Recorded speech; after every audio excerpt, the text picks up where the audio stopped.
أعوذ بالله من الشيطان الرجيم.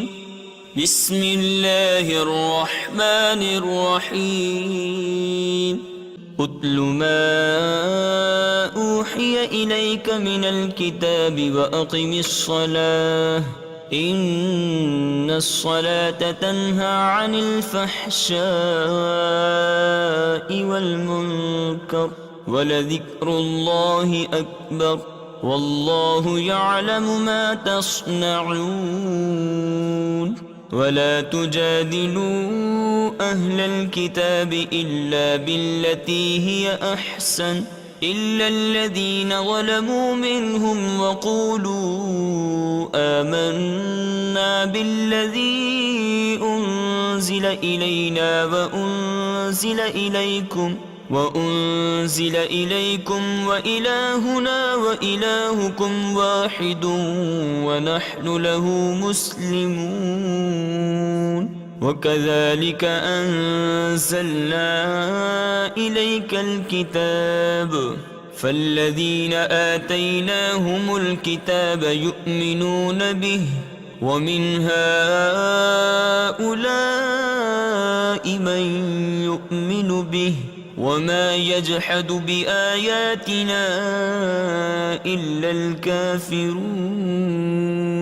وما كنت تتلو من قبله من كتاب ولا تخطه بيمينك إذا لارتاب المبطلون. بل هو آيات بينات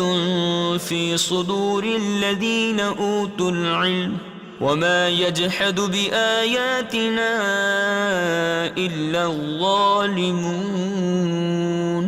وقالوا لولا أنزل عليه آيات من ربه قل إنما الآيات عند الله وإنما أنا نذير مبين. أولم يكفهم أنا أنزلنا عليك الكتاب يتلى عليهم إن في ذلك لرحمة وذكرى لقوم يؤمنون. قل كفى بالله بيني وبينكم شهيدا يعلم ما في السماوات والأرض والذين آمنوا بالباطل وكفروا بالله أولئك هم الخاسرون. ويستعجلونك بالعذاب ولولا أجل مسمى لجاءهم العذاب وليأتينهم بغتة وهم لا يشعرون. يستعجلونك بالعذاب وإن جهنم لمحيطة بالكافرين. يوم يغشاهم العذاب من فوقهم ومن تحت أرجلهم ويقول ذوقوا ما كنتم تعملون. يا عبادي الذين آمنوا إن أرضي واسعة فإياي فاعبدون. كل نفس ذائقة الموت ثم إلينا ترجعون. والذين آمنوا وعملوا الصالحات لنبوئنهم من الجنة غرفا تجري من تحتها الأنهار خالدين فيها نعم أجر العاملين الذين صبروا وعلى ربهم يتوكلون. وكأي من دابة لا تحمل رزقها الله يرزقها وإياكم وهو السميع العليم. ولئن سألتهم من خلق السماوات والأرض وسخر الشمس والقمر ليقولن الله فأنى يؤفكون الله يبسط الرزق لمن يشاء من عباده ويقدر له إن الله بكل شيء عليم ولئن سألتهم من نزل من السماء ماء فأحيا به الأرض من بعد موتها ليقولن الله قل الحمد لله بل أكثرهم لا يعقلون وما هذه الحياة الدنيا إلا لهو ولعب وإن الدار الآخرة لهي الحيوان لو كانوا يعلمون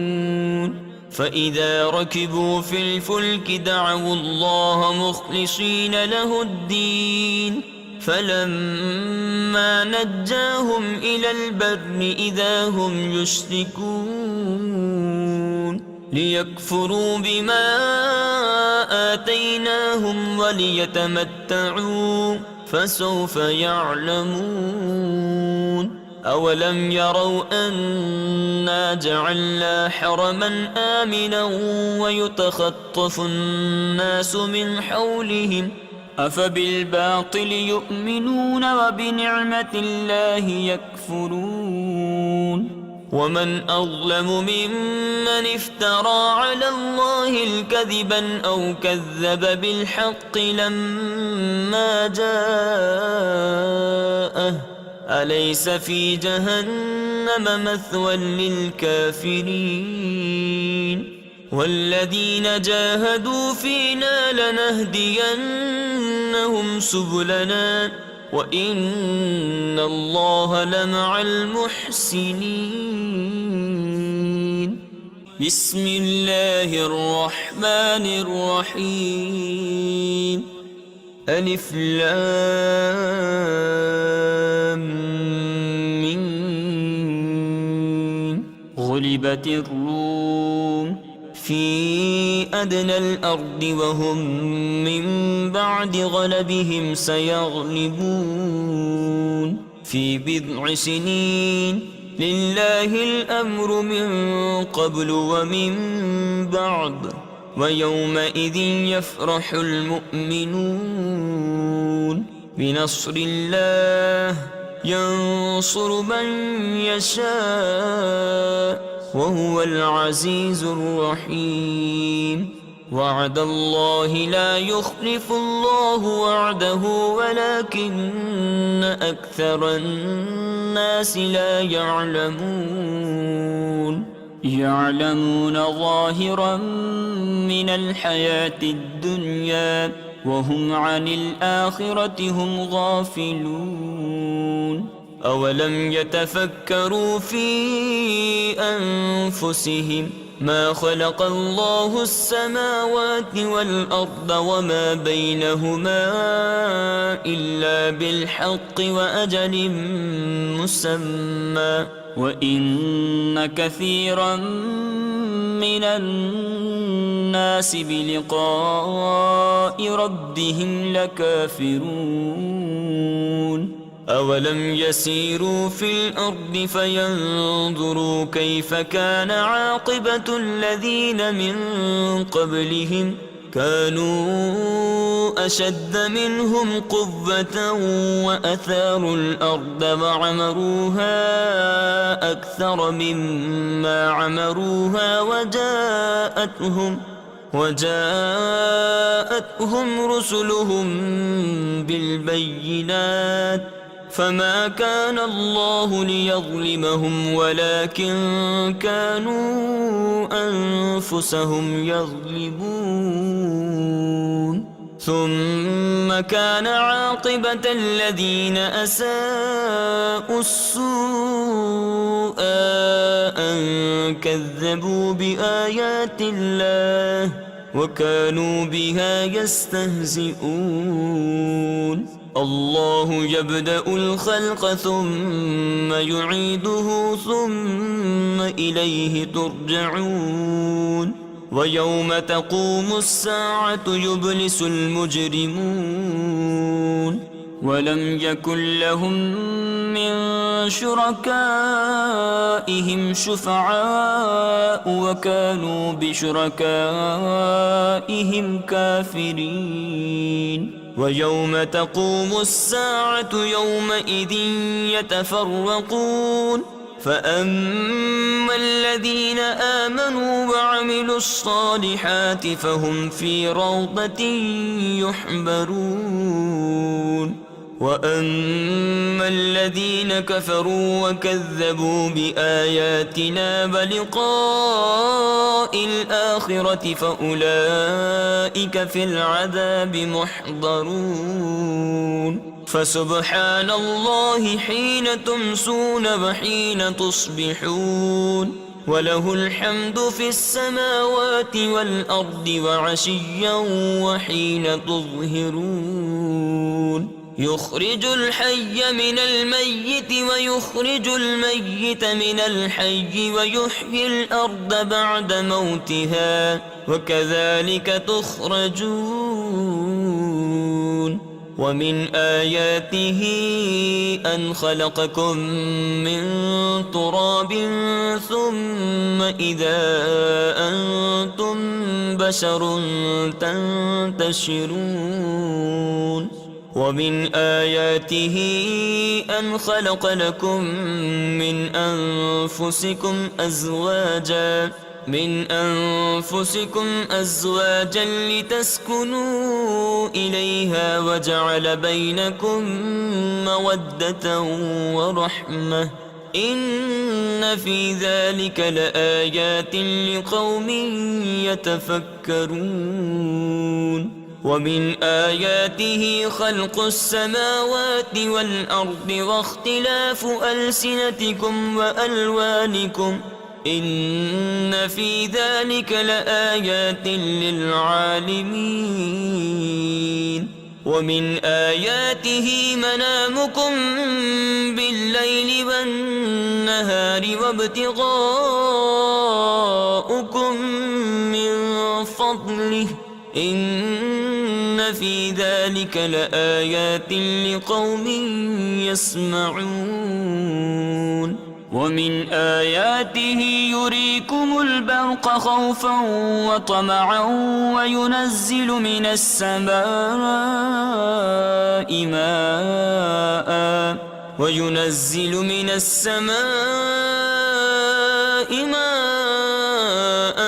فيحيي به الأرض بعد موتها إن في ذلك لآيات لقوم يعقلون ومن آياته أن تقوم السماء والأرض بأمره ثم إذا دعاكم دعوة من الأرض إذا أنتم تخرجون وله من في السماوات والأرض كل له قانتون وهو الذي يبدأ الخلق ثم يعيده وهو أهون عليه وله المثل الأعلى في السماوات والأرض وهو العزيز الحكيم ضرب لكم مثلا من أنفسكم هل لكم مما ملكت أيمانكم من شركاء فيما رزقناكم فأنتم فيه سواء تخافونهم كخيفتكم أنفسكم كذلك نفصل الآيات لقوم يعقلون بل اتبع الذين ظلموا أهواءهم بغير علم فمن يهدي من أضل الله وما لهم من ناصرين فأقم وجهك للدين حنيفا فطرة الله التي فطر الناس عليها لا تبديل لخلق الله ذلك الدين القيم ولكن أكثر الناس لا يعلمون منيبين إليه واتقوه وأقيموا الصلاة ولا تكونوا من المشركين من الذين فرقوا دينهم وكانوا شيعا كل حزب بما لديهم فرحون وإذا مس الناس ضر دعوا ربهم منيبين إليه ثم إذا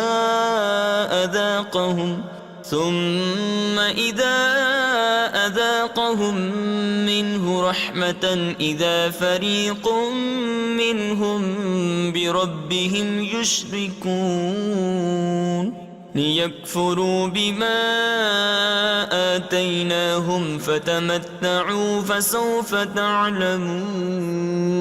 أم أنزلنا عليهم سلطانا فهو يتكلم بما كانوا به يشركون وإذا أذقنا الناس رحمة فرحوا بها وإن تصبهم سيئة بما قدمت أيديهم إذا هم يقنطون أولم يروا أن الله يبسط الرزق لمن يشاء ويقدر إن في ذلك لآيات لقوم يؤمنون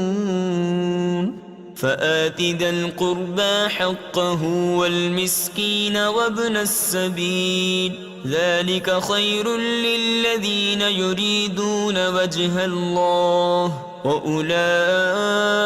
هم المفلحون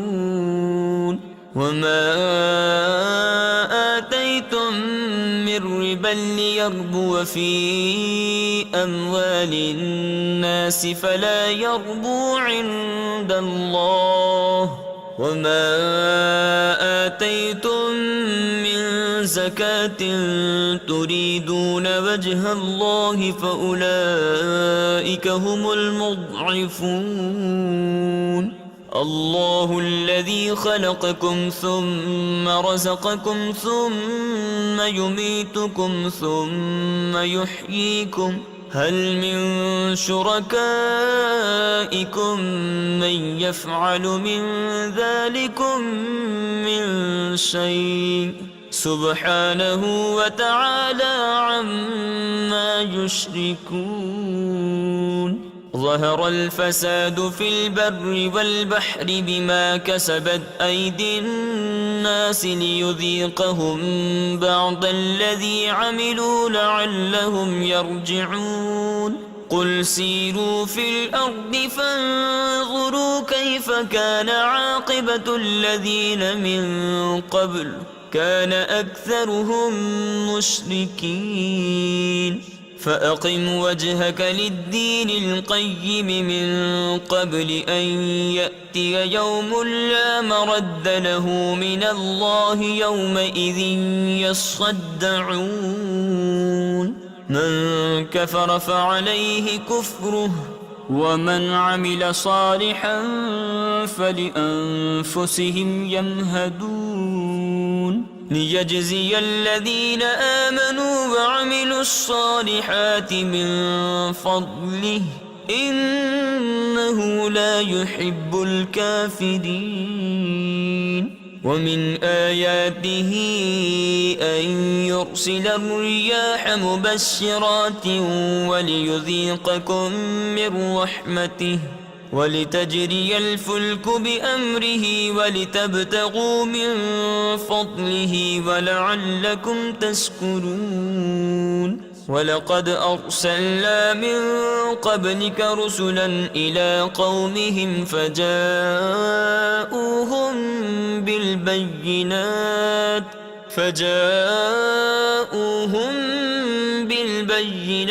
فانتقمنا من الذين أجرموا وكان حقا علينا نصر المؤمنين الله الذي يرسل الرياح فتثير سحابا فيبسطه في السماء كيف يشاء ويجعله كسفا فترى الودق يخرج من خلاله فإذا أصاب به من يشاء من عباده إذا هم يستبشرون وإن كانوا من قبل أن ينزل عليهم من قبله لمبلسين فانظر إلى آثار رحمة الله كيف يحيي الأرض بعد موتها إن ذلك لمحيي الموتى وهو على كل شيء قدير ولئن أرسلنا ريحا فرأوه مصفرا لظلوا من بعده يكفرون فإنك لا تسمع الموتى ولا تسمع الصم الدعاء إذا ولوا مدبرين وما أنت بهاد العمي عن ضلالتهم إن تسمع إلا من يؤمن بآياتنا فهم مسلمون الله الذي خلقكم من ضعف ثم جعل من بعد ضعف قوة ثم جعل من بعد قوة ضعفا وشيبة يخلق ما يشاء وهو العليم القدير ويوم تقوم الساعة يقسم المجرمون ما لبثوا غير ساعة كذلك كانوا يؤفكون وقال الذين أوتوا العلم والإيمان لقد لبثتم في كتاب الله إلى يوم البعث فهذا يوم البعث ولكنكم كنتم لا تعلمون فيومئذ لا ينفع الذين ظلموا معذرتهم ولا هم يستعتبون ولقد ضربنا للناس في هذا القرآن من كل مثل ولئن جئتهم بآية ليقولن الذين كفروا إن أنتم إلا مبطلون كذلك يطبع الله على قلوب الذين لا يعلمون فاصبر إن وعد الله حق ولا يستخفنك الذين لا يوقنون بسم الله الرحمن الرحيم ألف لام ميم تلك آيات الكتاب الحكيم هدى ورحمة للمحسنين الذين يقيمون الصلاة ويؤتون الزكاة وهم بالآخرة هم يوقنون أولئك على هدى من ربهم وأولئك هم المفلحون ومن الناس من يشتري لهو الحديث ليضل عن سبيل الله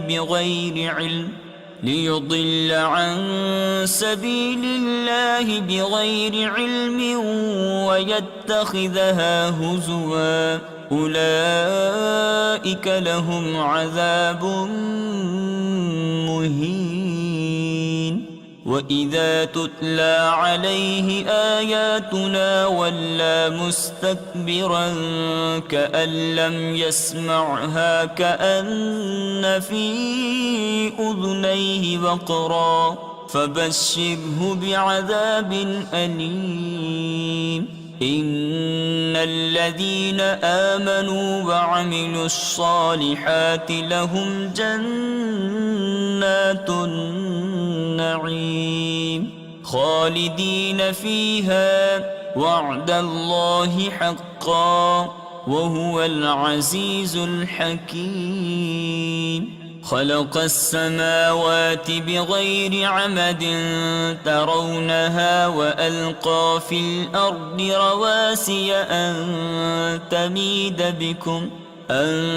تميد بكم وبث فيها من كل دابة وأنزلنا من السماء ماء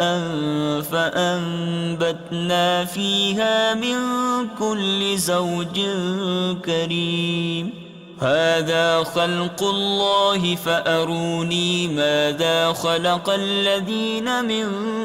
دونه بل الظالمون في ضلال مبين. ولقد آتينا لقمان الحكمة أن اشكر لله ومن يشكر فإنما يشكر لنفسه ومن كفر فإن الله غني حميد. وإذ قال لقمان لابنه وهو يعظه يا بني لا تشرك بالله إن الشرك لظلم عظيم. ووصينا الإنسان بوالديه حملته أمه وهنا على وهن وفصاله في عامين أن اشكر لي ولوالدي إلي المصير. وإن جاهداك على أن تشرك بي ما ليس لك به علم فلا تطعهما وصاحبهما في الدنيا معروفا واتبع سبيل من أناب إلي ثم إلي مرجعكم فأنبئكم بما كنتم تعملون.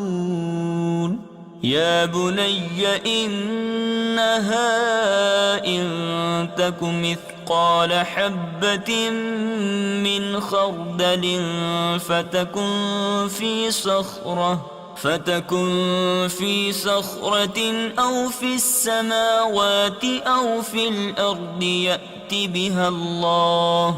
إن الله لطيف خبير. يا بني أقم الصلاة وأمر بالمعروف وانه عن المنكر واصبر على ما أصابك إن ذلك من عزم الأمور.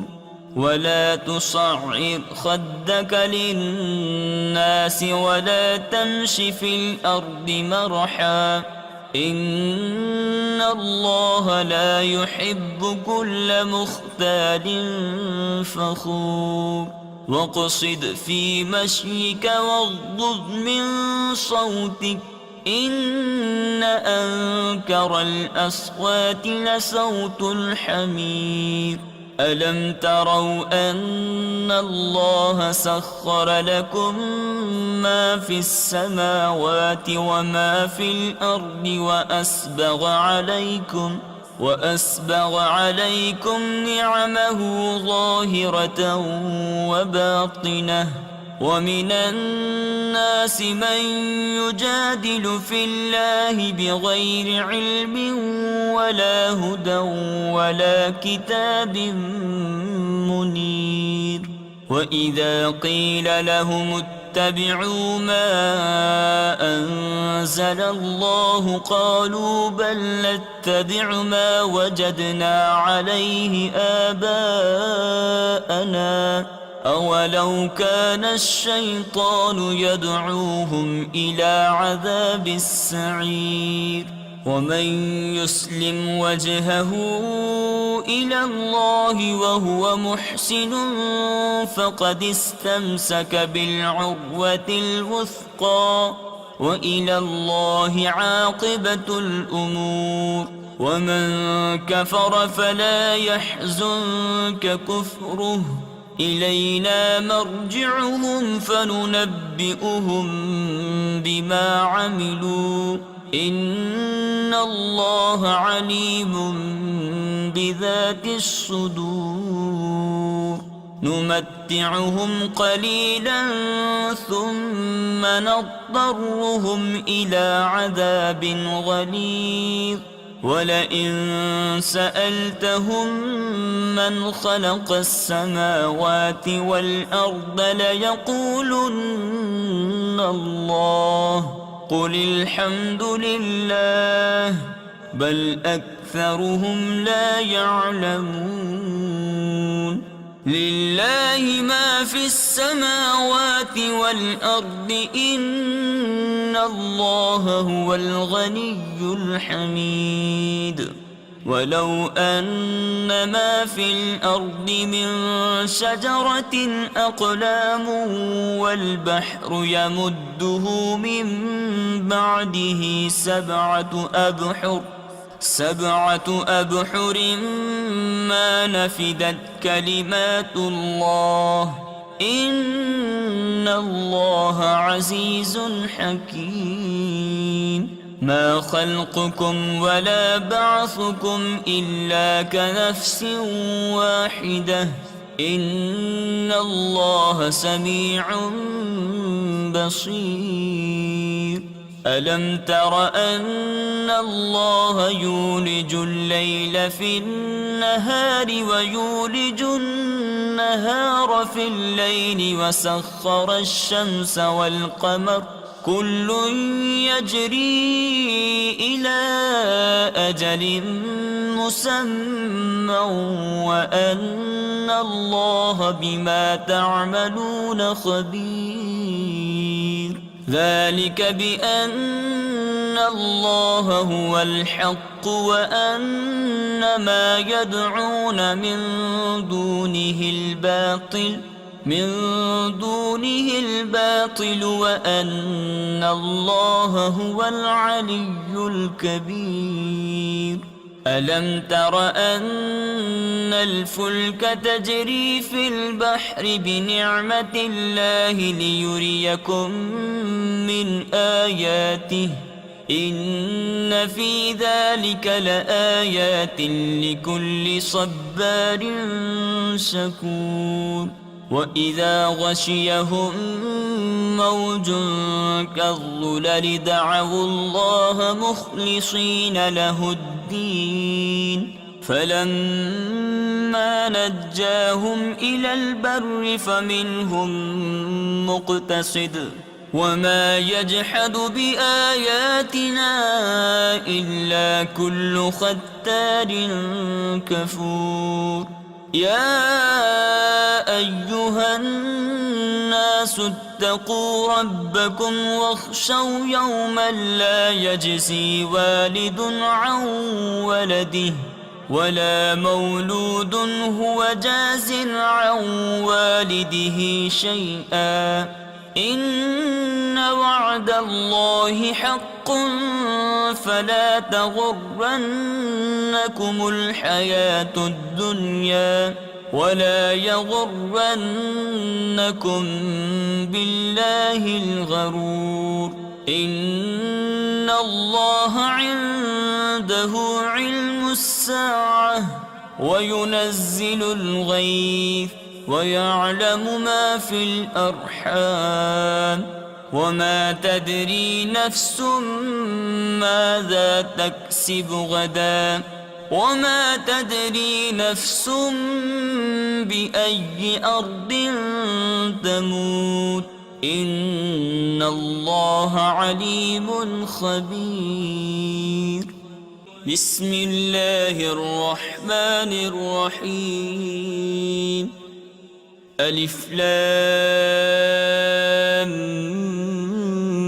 ميم تنزيل الكتاب لا ريب فيه من رب العالمين أم يقولون افتراه بل هو الحق من ربك لتنذر قوما ما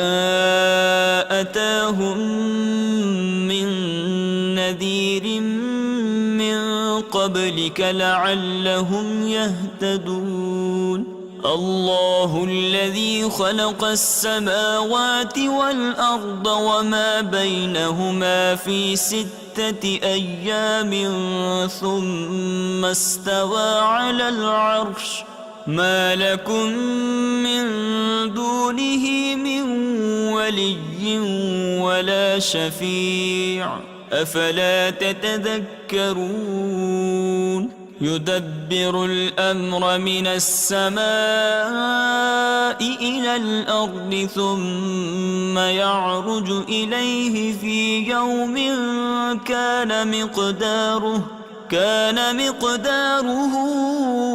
1000 سنة مما تعدون ذلك عالم الغيب والشهادة العزيز الرحيم الذي أحسن كل شيء خلقه وبدأ خلق الإنسان من طين ثم جعل نسله من سلالة من ماء مهين ثم سواه ونفخ فيه من روحه وجعل لكم السمع والأبصار والأفئدة قليلا ما تشكرون وقالوا أإذا ضللنا في الأرض أإنا لفي خلق جديد بل هم بلقاء ربهم كافرون قل يتوفاكم ملك الموت الذي وكل بكم ثم إلى ربكم ترجعون ولو ترى إذ المجرمون ناكسوا رؤوسهم عند ربهم ربنا أبصرنا وسمعنا فارجعنا نعمل صالحا إنا موقنون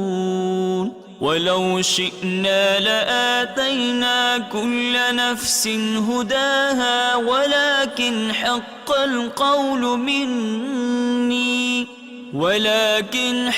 القول مني لأملأن جهنم من الجنة والناس أجمعين فذوقوا بما نسيتم لقاء يومكم هذا إنا نسيناكم وذوقوا عذاب الخلد بما كنتم تعملون إنما يؤمن بآياتنا الذين إذا ذكروا بها خروا سجدا وسبحوا بحمد ربهم وهم لا يستكبرون تتجافى جنوبهم عن المضاجع يدعون ربهم خوفا وطمعا ومما رزقناهم ينفقون فلا تعلم نفس ما أخفي لهم من قرة أعين جزاء بما كانوا يعملون أفمن كان مؤمنا كمن كان فاسقا لا يستوون أما الذين آمنوا وعملوا الصالحات فلهم جنات المأوى نزلا بما كانوا يعملون وأما الذين فسقوا فمأواهم النار كلما أرادوا أن يخرجوا منها أعيدوا فيها وقيل لهم ذوقوا عذاب النار الذي كنتم به تكذبون ولنذيقنهم من العذاب الأدنى دون العذاب الأكبر لعلهم يرجعون ومن أظلم ممن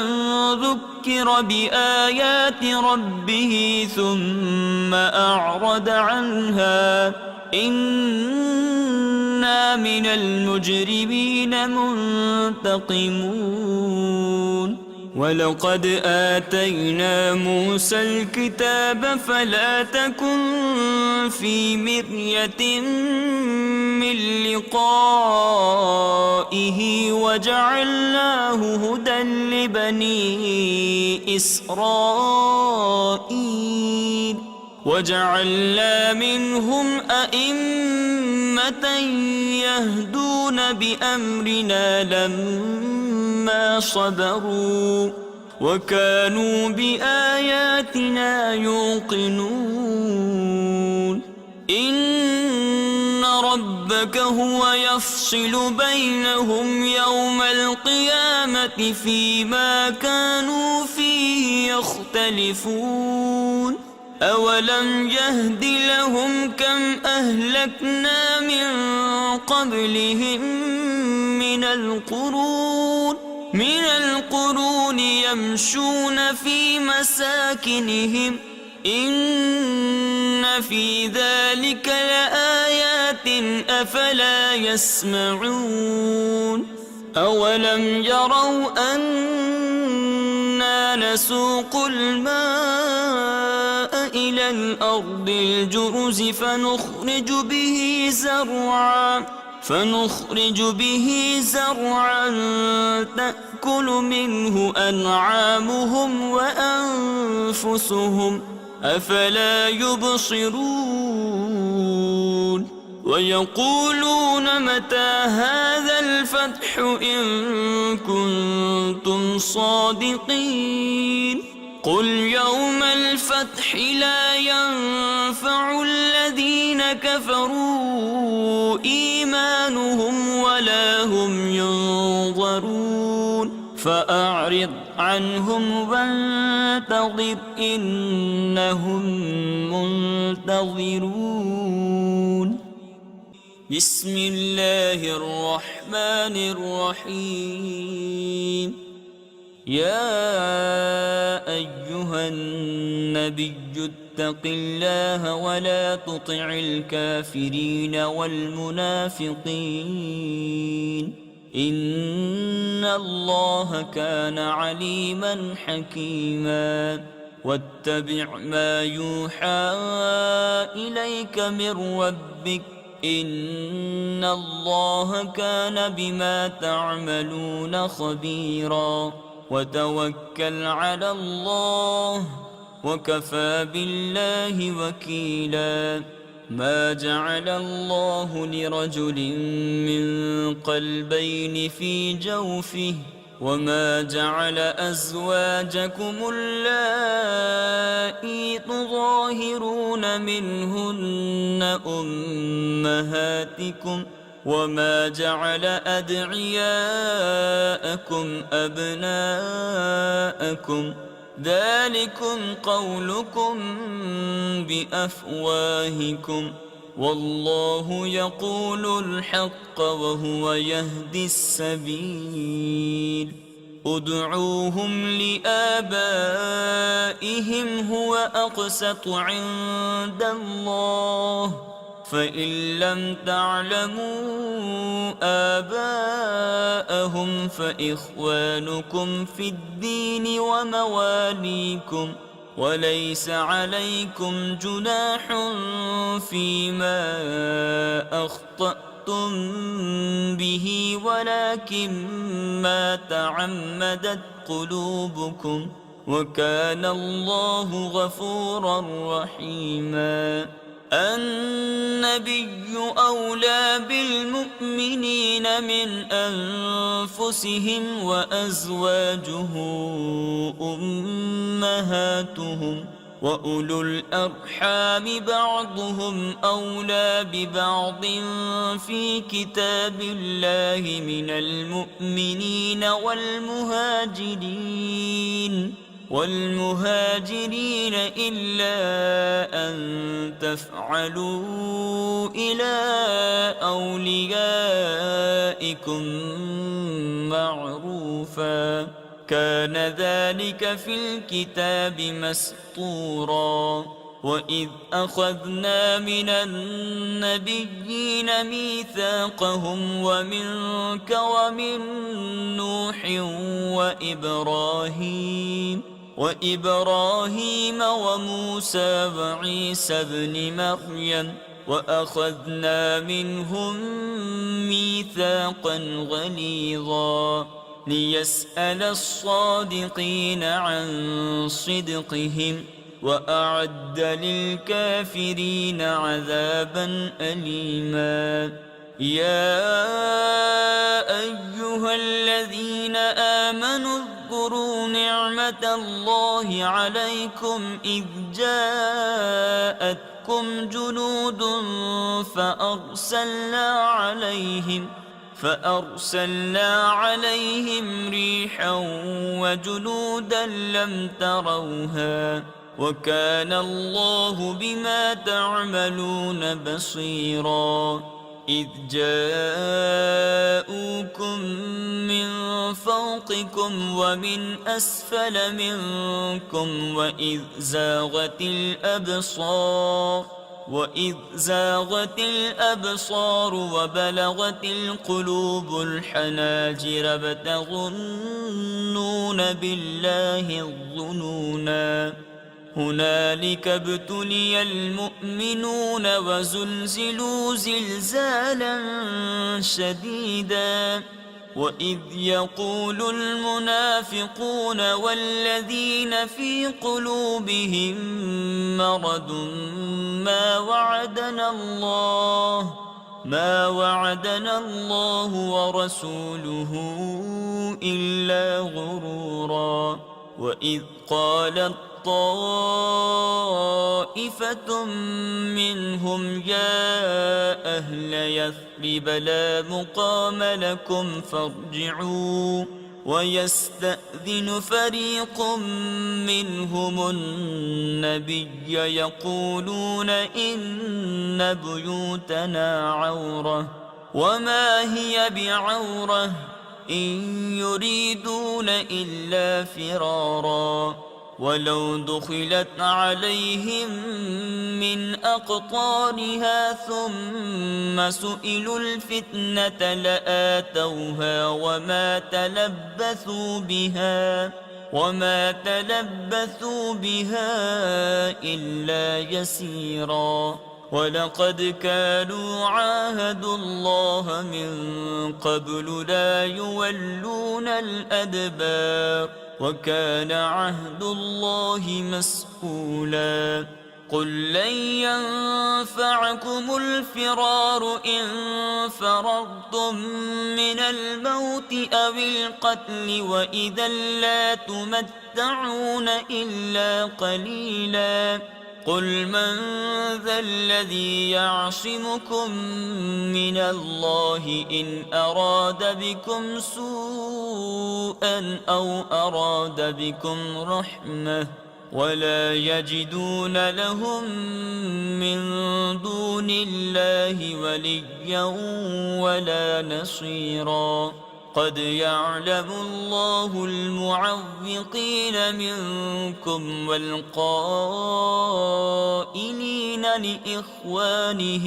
والقائلين لإخوانهم هلم إلينا ولا يأتون البأس إلا قليلا أشحة عليكم فإذا جاء الخوف رأيتهم ينظرون إليك تدور أعينهم كالذي يغشى عليه من الموت فإذا ذهب الخوف سلقوكم بألسنة حداد أشحة على الخير أولئك لم يؤمنوا فأحبط الله أعمالهم وكان ذلك على الله يسيرا يحسبون الأحزاب لم يذهبوا وإن يأتي الأحزاب يودوا لو أنهم بادون في الأعراب يسألون عن أنبائكم ولو كانوا فيكم ما قاتلوا إلا قليلا لقد كان لكم في رسول الله أسوة حسنة لمن كان يرجو الله واليوم الآخر وذكر الله كثيرا ولما رأى المؤمنون الأحزاب قالوا هذا ما وعدنا الله ورسوله وصدق الله ورسوله وما زادهم إلا إيمانا وتسليما من المؤمنين رجال صدقوا ما عاهدوا الله عليه فمنهم من قضى نحبه ومنهم من ينتظر وما بدلوا تبديلا ليجزي الله الصادقين بصدقهم ويعذب المنافقين إن شاء أو يتوب عليهم إن الله كان غفورا رحيما ورد الله الذين كفروا بغيظهم لم ينالوا خيرا وكفى الله المؤمنين القتال وكان الله قويا عزيزا وأنزل الذين ظاهروهم من أهل الكتاب من صياصيهم وقذف في قلوبهم الرعب فريقا تقتلون وتأسرون فريقا وأورثكم أرضهم وديارهم وأموالهم وأرضا لم تطئوها وكان الله على كل شيء قديرا يا أيها النبي قل لأزواجك إن كنتن تردن الحياة الدنيا إن كنتن تردن الحياة الدنيا وزينتها فتعالين أمتعكن وأسرحكن سراحا جميلا وإن كنتن تردن الله ورسوله والدار الآخرة فإن الله أعد للمحسنات منكن أجرا عظيما يا نساء النبي من يأت منكن بفاحشة مبينة يضاعف لها العذاب ضعفين وكان ذلك على الله يسيرا